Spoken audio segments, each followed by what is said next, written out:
Your refrigerator can be part of the climate solution. We've all heard the warning. To avert global disaster, we must cut greenhouse gas emissions in half by 2030. There are many ways to cut emissions, but one simple one is to use free cool air to meet refrigeration needs.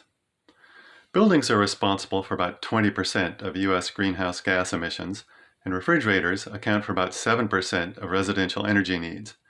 It takes a lot of energy to keep the inside of a refrigerator at 38 degrees in a room that is 70 degrees. But a few inches away, outside the wall of the house, there is free cool air that's cooler than room temperature. Surrounding the refrigerator with some of the cool air can reduce the energy consumed by the compressor motor. Let's see how this would work and how much energy could be saved. All year long, heat from the kitchen air leaks through the walls of the refrigerator, slowly warming the interior. Periodically, the motor and compressor kick on to pump the heat back out. If the refrigerator were in a colder environment, the energy required to keep the inside cold would decrease proportionally. In many locations in the United States, air temperature outside the house in fall, winter, and spring is colder than room temperature. This means that free cooling energy is available just a few inches away from the refrigerator on the other side of the house wall.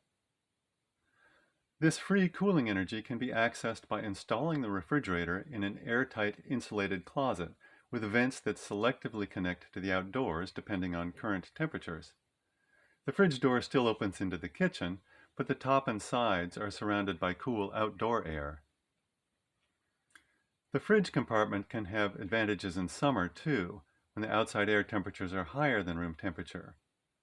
Typically, the fridge compressor pumps heat into the kitchen, and the house air conditioner then pumps that heat from the kitchen to the outdoors. That means heat from inside the refrigerator gets pumped twice at high energy cost. Instead, a third vent near the refrigerator motor and compressor compartment can exhaust the heat directly to the outdoors, not into the kitchen. How much energy could be saved by this approach? Quite a lot. This graph shows the room temperature and refrigerator interior temperature over 1 year. Both are steady at about 70 degrees and 38 degrees respectively. The energy consumption of the refrigerator can be expressed as the number of degree days of chilling requirement, which is the temperature difference multiplied by the duration, or 11,680 degree days. This graph illustrates how cool outdoor air could supply some of the chilling requirement. The blue curve shows hourly air temperature over an entire year in Chicago. Some of the time, the outside air is warmer than room temperature. Much of the time, however, outside air is between room temperature and the target refrigerator temperature, and some of the time it's colder than the target temperature. The green area represents the free cooling energy that could be supplied by the outdoor air. The tan area shows the amount of chilling that would still have to be provided by the motor and compressor. If we zoom in on a single week, we can see that availability of free cooling varies hourly in addition to seasonally. The blue line shows the diurnal temperature fluctuations, and again the green area represents free cooling potential from outdoor air, and the tan area represents the remaining energy required to run the motor and compressor. Adding up the area of the green part of the graph over an entire year shows that in Chicago there is a potential to reduce refrigerator energy consumption by 43% just by taking advantage of cool outdoor air. That's a lot. Repeating the same calculations for cities all across the United States leads to this map, which shows the percent of annual refrigerator energy consumption that could potentially be supplied by free, cool outdoor air. It ranges from about 1/3 to 1/2 of the annual energy requirement, with the high values in the colder northern states. Given the relative simplicity of including vented insulated refrigerator closets in kitchen design, this cool fridge concept is a worthwhile approach to decreasing global greenhouse gas emissions.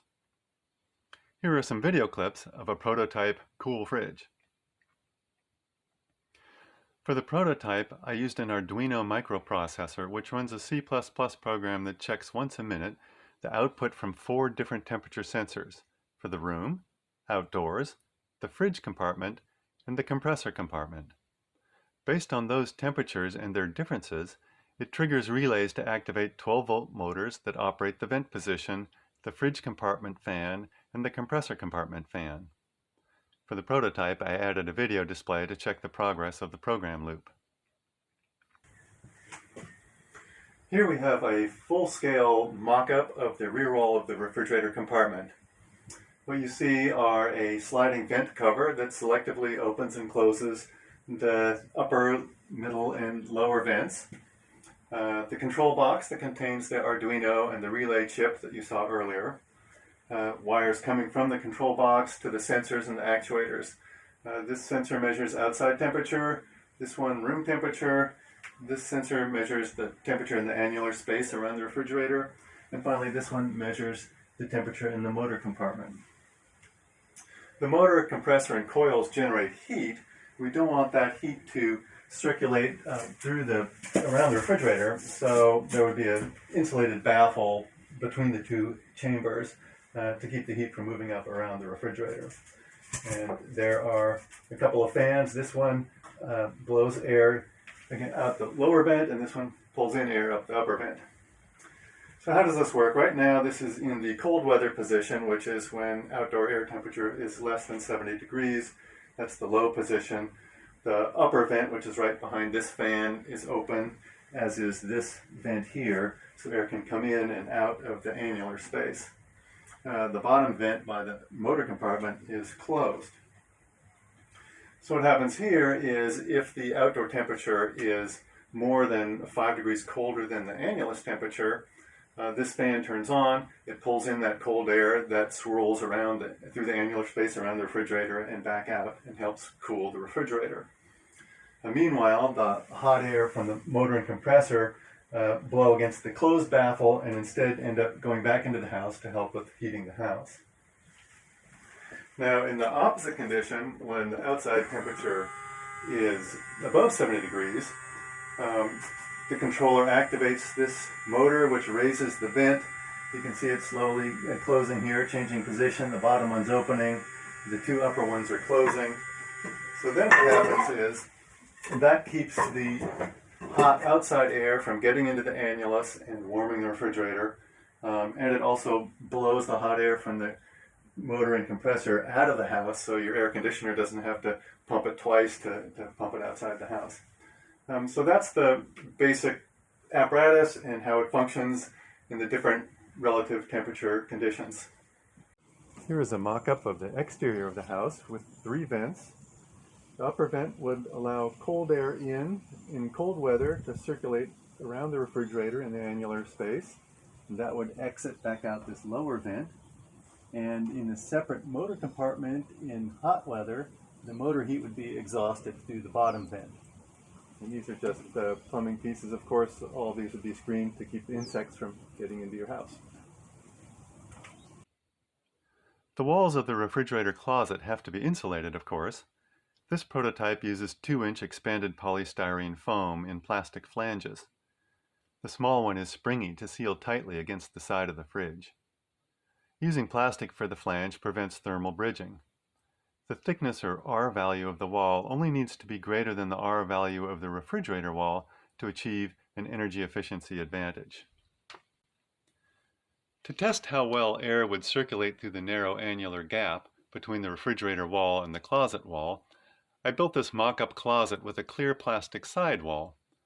I placed a smoke emitter at the intake fan at the upper vent, and you can see the white smoke rapidly swirling through the entire closet space around the fridge. In this case, the gap between the fridge and closet walls is only 1.5 inches. And here is the smoke passively exiting the lower vent from the fridge compartment. How hard is it to build this type of refrigerator? Not at all. The key design issues are installing the refrigerator against an exterior wall and designing the fridge with the motor and compressor at the bottom so the heat they generate can be handled separately. The energy requirements for the vents and fans are small. The vents change position at most twice a day, and the 4-watt fans run for only a minute at a time. This refrigerator concept represents an easy early step that can be taken in the race to meet the IPCC climate goals. All that's required is coordination between appliance manufacturers and home builders and a desire to make a difference. There are good reasons to do this, and no good reasons not to. So yes, your refrigerator can be part of the climate solution. How cool is that?